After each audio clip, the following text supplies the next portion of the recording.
importância da indústria brasileira de ônibus, não apenas na questão da economia, mas também na sociedade e nesse novo contexto de mobilidade que exige medidas urgentes para que as cidades não travem, para que o trânsito não seja um empecilho não só em relação à economia, mas também à qualidade de vida. Esses e outros assuntos nós vamos conversar agora com José Antônio Fernandes Martins, ele que é presidente da FABUS, que é a Associação Nacional dos Fabricantes de Ônibus, que reúne as encarroçadoras, as principais encarroçadoras de ônibus do Brasil, presidente também do Sindicato Interestadual das Indústrias de Materiais e Equipamentos Ferroviários e Rodoviários, o CIMEFRE, presidente da Associação do Aço do Rio Grande do Sul, vice-presidente da Fiesp, da Federação também das Indústrias do Estado do Rio Grande do Sul e também executivo da Marco Polo. O senhor José Antônio Fernandes Martins, primeiramente a gente agradece a sua disposição em atender ao canal do ônibus. Bom, começando em relação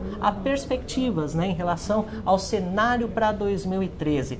Como que a indústria vislumbra este ano agora em relação à mobilidade e em relação aos negócios das carrocerias e dos chassis de ônibus? Antes de mais nada, obrigado pela oportunidade.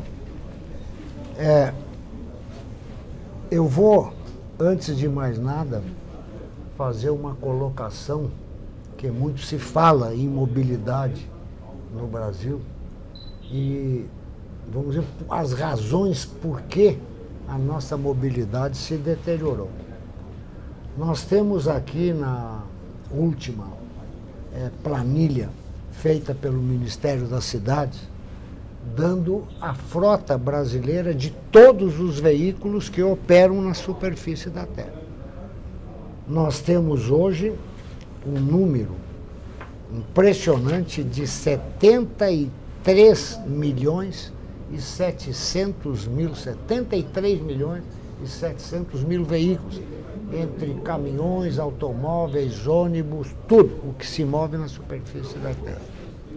Este número do Ministério das Cidades é de julho de 2012.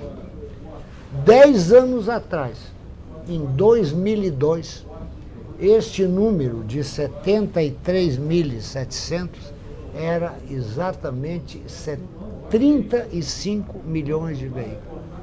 De 35 milhões para 73, significa que houve um acréscimo de 110% de número de veículos que entraram dentro da nossa infraestrutura. E aí nós perguntamos, nesses 10 anos, se os veículos subiram 110%, quanto que a nossa infraestrutura melhorou? Eu arriscaria dizer que não mais de 10%. Descompasso total, né? Então, esse descompasso fez com que os congestionamentos aumentasse o número de acidentes, aumentasse a contaminação ambiental, porque todo esse trânsito... Eu vejo aqui em São Paulo, aqui na televisão da Fiesp, volta e meia, 150, 180 quilômetros de congestionamento. Isso é uma loucura. E o que é monitorado pela CET, porque tem muitas vias que nem são monitoradas. Que nem são monitoradas. Então, toda esta falta de mobilidade faz com que o país ande devagar, prejudique a nossa competitividade, liquide com a nossa produtividade e faz com que as indústrias acabam sofrendo impactos muito violentos na sua produção. A indústria nossa de transformação, ela encolheu 2,7% no ano de 2012, principalmente prejudicada pela invasão dos produtos chineses. O ano de 2011, o déficit entre importação e exportação estava em torno de 92 bilhões de dólares, que nós compramos mais do que vendemos. Este ano, de acordo com a Fiesp, nós devemos chegar entre 103 a 105 bilhões de dólares de importações maiores. Isso é coisas que nós geramos de emprego lá fora. Certo. E isso só na balança comercial, nem nas transações correntes, que o número é maior ainda. Que é maior ainda. Então, O que acontece?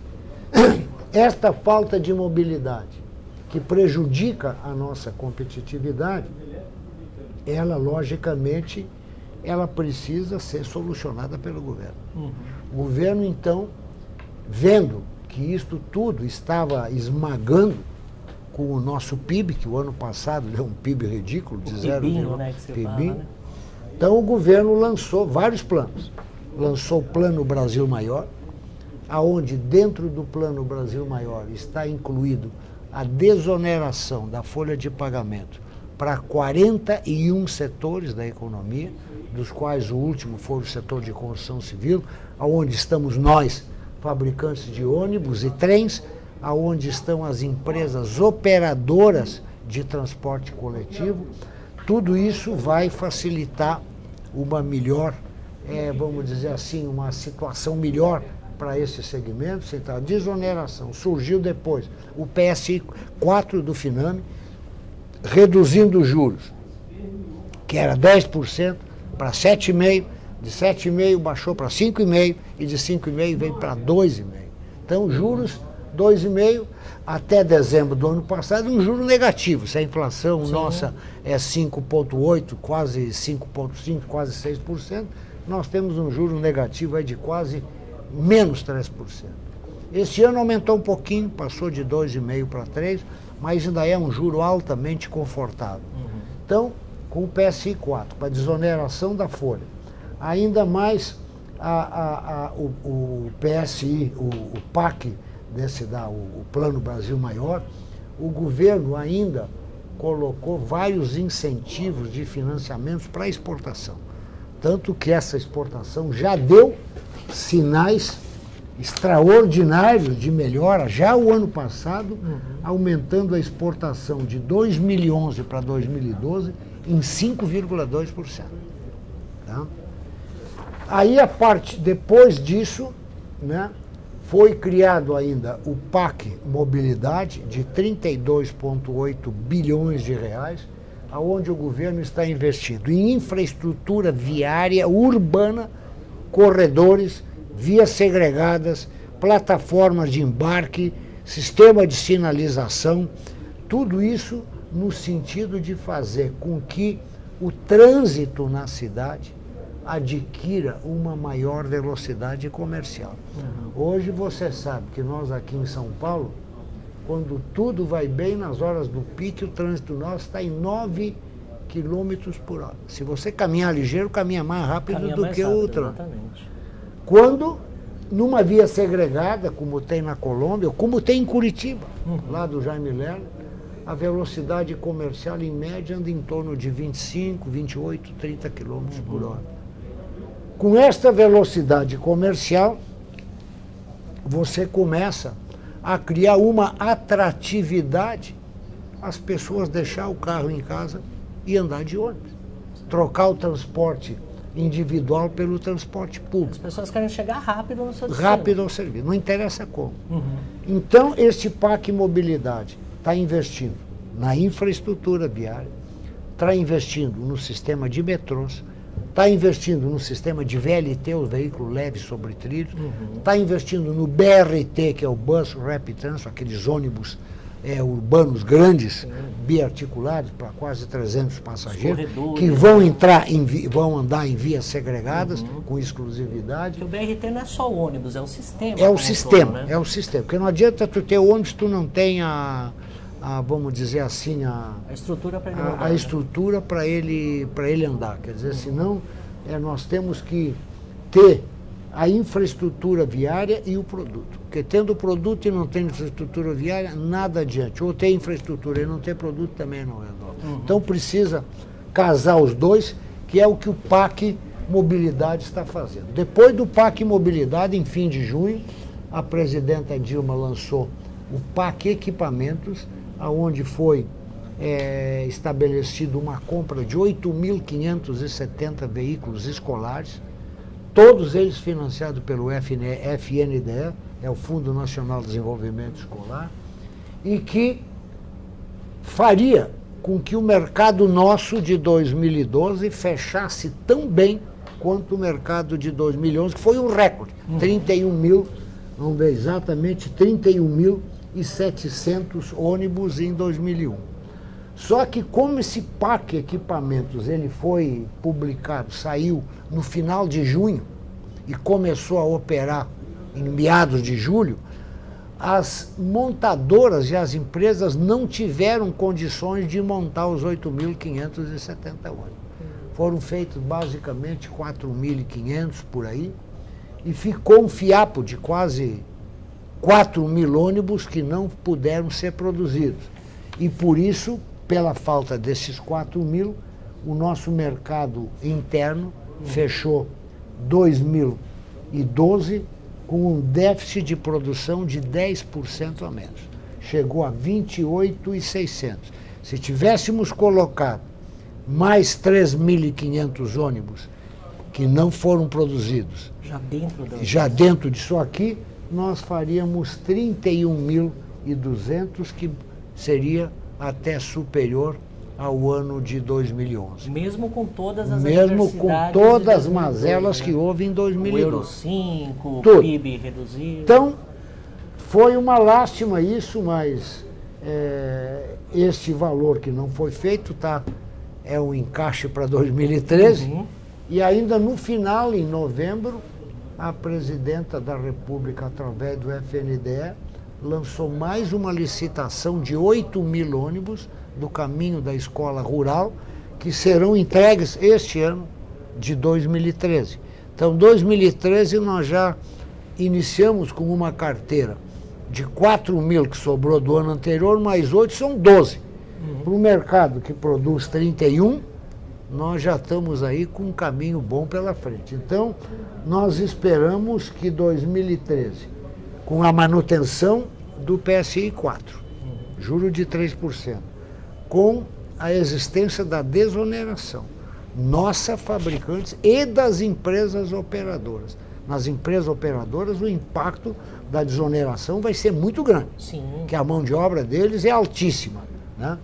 Então, tudo isso vai favorecer com que as empresas partam para comprar mais ônibus. Para renovar suas frotas. Renovar suas frotas. Que muitas cidades precisam. Por exemplo, a cidade de São Paulo até tem uma idade relativamente baixa.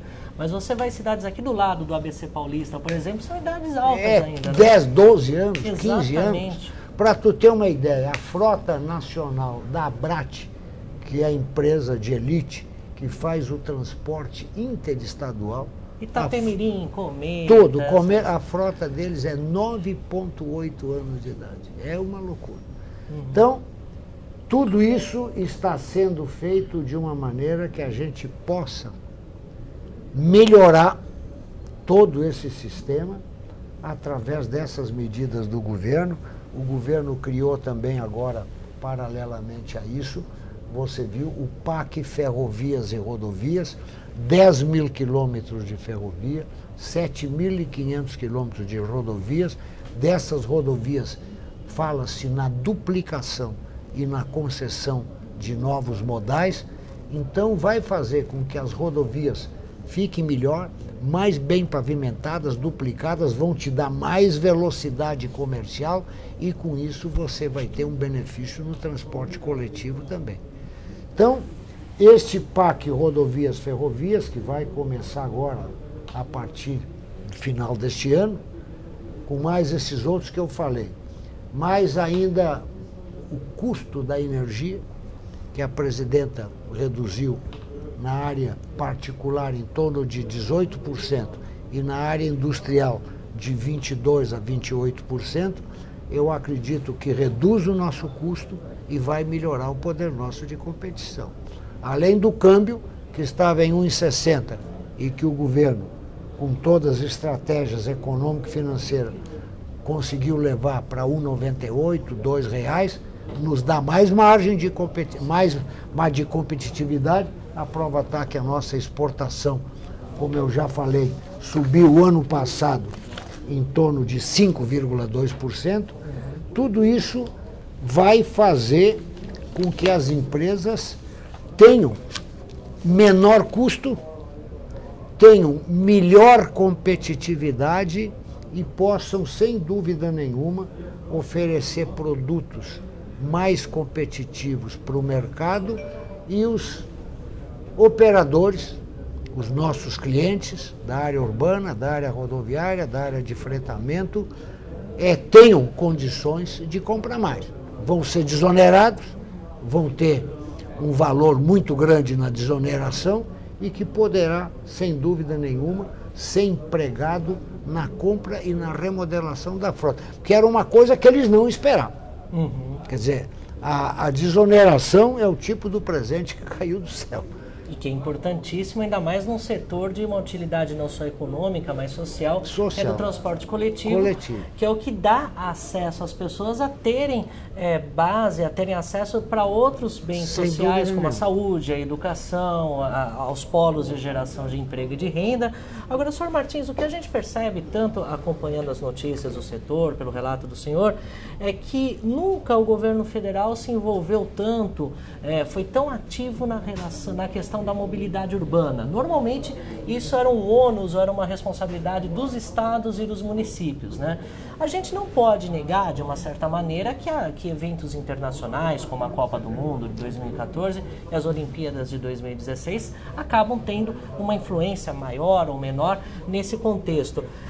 Em relação ao pensamento da indústria, passados esses eventos internacionais, há um risco de se voltar à estagnação e o governo federal acabar colocando um pouquinho o pé no freio nessa questão do interesse dele, dos investimentos dele em mobilidade urbana?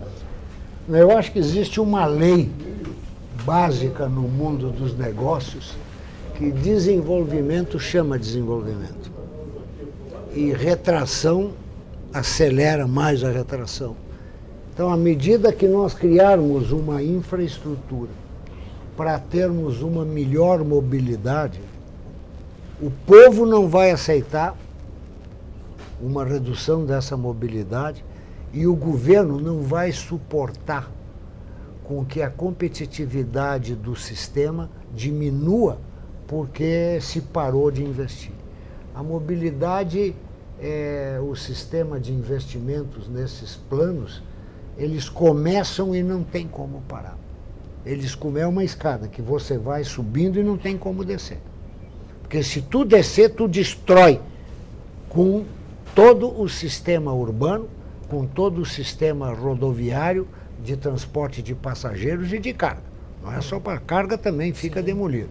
Então, eu vejo que todos esses investimentos que o governo está fazendo, isto é apenas um princípio, é um início. O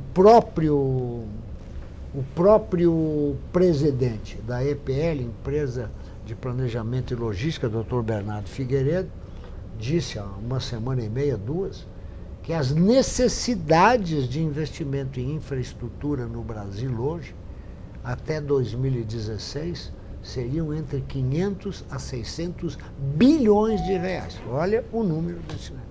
Um número expressivo. Quer dizer, não tem como nós fazermos este negócio de uma maneira menor. E o governo vai investir nisso.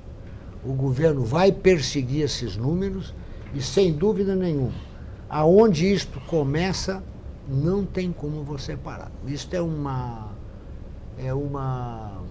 não digo uma bola de neve, mas isso é um veículo que tu deu a partida nele, não tem como tu brecar esse desenvolvimento. Está se criando uma cultura de investimento. Cultura de investimento, então. A cultura da mobilidade, a cultura da gente poder viver num centro urbano de maneira civilizada.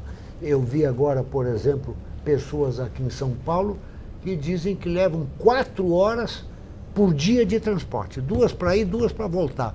Pô, se você somar isso aqui num mês, a pessoa perde num ano, 1 mês por ano viajando.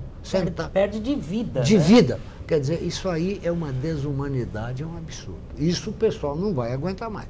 Então o governo, através desses investimentos, vai melhorar as velocidades comerciais, vai diminuir os congestionamentos, vai reduzir o número de acidentes, vai reduzir substancialmente a contaminação ambiental, que é um ônibus, um caminhão, uma parada jogando fumaça no sistema sem andar. Quer dizer, então, tudo isso vai fazer com que o modus vivendi vai melhorar substancialmente em termos de saúde, em termos de estresse, em termos de grau de satisfação da população, e aonde você melhora isso, você não volta mais atrás. Até as convivências familiares, né? É isso aí. Pais passando mais tempo com os filhos, Isso. filhos com mais oportunidade de estudar, né? Ao invés só do trabalho, né? Que às vezes o deslocamento ocupa praticamente uma carga horária diária, se a gente for ver. Hoje né? é verdade. De 4 horas, às vezes, por dia. E quando a gente fala em questão de mobilidade, senhor Martins, a gente não pode pensar apenas que se venha as ações de um lado só, são vários agentes. Né? Então a gente vê o governo, tanto em diferentes esferas, priorizando o transporte coletivo, investindo, os operadores de ônibus também investindo, criando uma nova cultura de operação, até uma relação mais transparente com a sociedade, com o poder público. E o senhor já deu esse adendo, mas a gente gostaria até de especificar mais. A indústria de ônibus, no que ela pode favorecer para que a gente tenha de fato uma mobilidade, primeiro, necessária e moderna? A mobilidade necessária e moderna, ela vem exatamente dentro daquilo que eu já falei. A indústria nossa de transporte coletivo por ônibus, ela está absolutamente preparada, e não veio de agora, nós viemos aí de mais de 50 anos trabalhando e lutando. A nossa Fabus está completando quase 60 anos de idade, o sindicato nosso, Cimefre, vai completar 80 anos. Então são anos e anos de luta que nós iniciamos no sentido de melhorar a qualidade dos nossos produtos e melhorar a performance dos nossos produtos, durabilidade, conforto, resistência, design. Então hoje nós temos um produto, nosso ônibus, que é, como eu já disse, tão bom ou melhor que qualquer produto europeu, japonês ou americano. Nós não ficamos devendo nada aos produtos. Eu, quando comecei a trabalhar em ônibus, há 47 anos atrás, a gente ia na Alemanha, se extasiava, né, com os designs que existiam na Alemanha, na Holanda, na Bélgica, na França. Hoje não mais. Hoje, já ao contrário, eles hoje que nos admiram. Tem muita gente olhando os designs que nós produzimos e vem que os produtos nossos têm uma qualidade excepcional, e produtos nossos hoje feitos dentro de normas que obedecem todo esse sistema de Euro 5, normas de contaminação ambiental, tudo, normas de poluição, tudo dentro durabilidade, do R66, tudo, durabilidade, segurança, conforto, tudo isso nosso ônibus está absolutamente enquadrado dentro dessas normas específicas, que entra aí a BNT, entra as normas todas que tem aí no Denatran, Contran e Metro, Cometro, nós estamos totalmente dentro disso aí. Agora, eu acredito que possa ser um desafio para a indústria brasileira hoje de ônibus, que apesar de todos os investimentos e das boas perspectivas em relação à infraestrutura, a gente sabe que boa parte da realidade brasileira ainda é marcada por estradas de terra, ruas mesmo dentro das cidades mal pavimentadas, e ainda a indústria brasileira precisa fazer ônibus robustos, veículos de motor dianteiro, veículos um pouco mais altos. Como é esse desafio de oferecer um veículo robusto, um ônibus forte, que aguente esse tranco, digamos assim, e ao mesmo tempo oferecer conforto nesse tipo de veículo? Bom, o veículo robusto, ele não tem nada a ver com o conforto. Você põe o conforto, você põe interno, com poltronas confortáveis, evidentemente com estrutura forte para aguentar as vibrações e impactos que o veículo possa ter. Claro que o veículo robusto, ele fica um pouco prejudicado no design. Né? Você não pode bater vidrões enormes, aquela coisa toda, mas em termos de conforto, segurança, ar-condicionado, tudo, ele funciona perfeitamente. Então, a indústria nossa sabe que nós não podemos só nos fixar no mercado de luxo. O Brasil é um país muito grande, onde boa parte nossa reside no norte, no nordeste, no centro, onde existem estradas ruins, ainda de terra, estradas de difícil acesso. E o ônibus nosso, então, hoje, por isso que o ônibus brasileiro é tão disputado na exportação. Ele junta a resistência estrutural com design bonito e com conforto interno. Então isso é uma coisa que nós conseguimos e que o europeu não consegue, porque o europeu não sabe o que é estrada esburacada. Entendi. E nós sabemos e fomos criados em cima disso. Então nós produzimos um veículo que, como se diz, aguenta chuvas e trovoadas. Né? E ele é um veículo, logicamente, bom e excelente, tanto para estradas ruins como para estradas boas, e satisfaz plenamente as necessidades do nosso cliente. Daí porque que o sistema de ônibus no Brasil vem crescendo tanto, empresas fortes vêm se formando aqui dentro do Brasil, e o mercado nosso hoje já está com 31 mil unidades, mais os micro-ônibus vai a 37, 38 mil, o que nos coloca basicamente em segundo lugar, quase terceiro, junto com a Índia. Primeiro é a China, segundo está o Brasil e Índia, entre 38 e 40 mil unidades ano. E por falar em China, Sr. Martins, acho que a pergunta acaba sendo pertinente na questão de que hoje no setor de caminhões e de carros de passeio a gente vê, se não dizer o termo invasão, mas a gente vê uma penetração muito grande dos produtos chineses. Na indústria de ônibus ainda isso não aconteceu. A indústria brasileira, ela se prepara para essa possibilidade ou as características do Brasil de operação, de fabricação, são tão únicas que é difícil um fabricante internacional se adaptar à nossa realidade? Nós estamos preparados hoje para atender ao mercado brasileiro dentro das nossas necessidades, sabendo como os chineses atuam. Logicamente, os chineses têm preços muito mais baixos do que o nosso, mas em termos de qualidade, resistência e performance, o nosso produto é muito melhor. E, além de tudo, nós temos, vamos dizer, estratégias de proteção. Nós, na Marco Polo, temos uma fábrica grande na Índia, em associação com o Tata, onde nós produzimos 15 mil ônibus. Temos uma fábrica na China e que, se houver uma penetração de chineses exagerada aqui no nosso território, pelo fato de venderem com preços mais baixos, nós vamos mandar os ônibus nossos que nós fabricamos lá, que é o mesmo preço dos deles, aqui para o Brasil também. E vamos nós importar o ônibus indiano e chinês das nossas fábricas, mas vamos manter o nosso mercado aqui sem ser destruído pelo chinês. Certo. Essa é a estratégia que nós, hoje, principalmente a Marco Polo, nós produzimos nas nossas fábricas mais de 20 mil ônibus no exterior.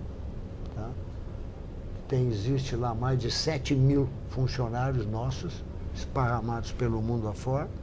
Nós temos fábrica em 9 países, México, Colômbia, Argentina, África do Sul, Índia, China, Austrália e Rússia e Egito.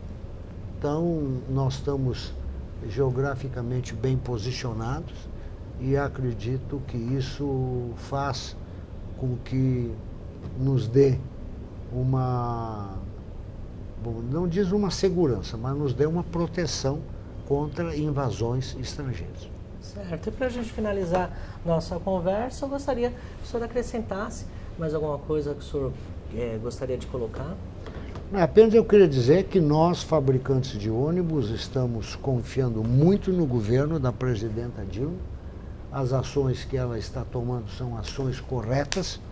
Né? Às vezes eu ouço crítica, né? Porque é carga tributária e problema de energia. Nós temos que encarar isso, que tudo isso que se fala, não foi ela quem criou. Essa coisa que se herdou, que veio do passado. Não foi ela que criou a carga tributária, não foi ela que fez o sistema de energético no Brasil.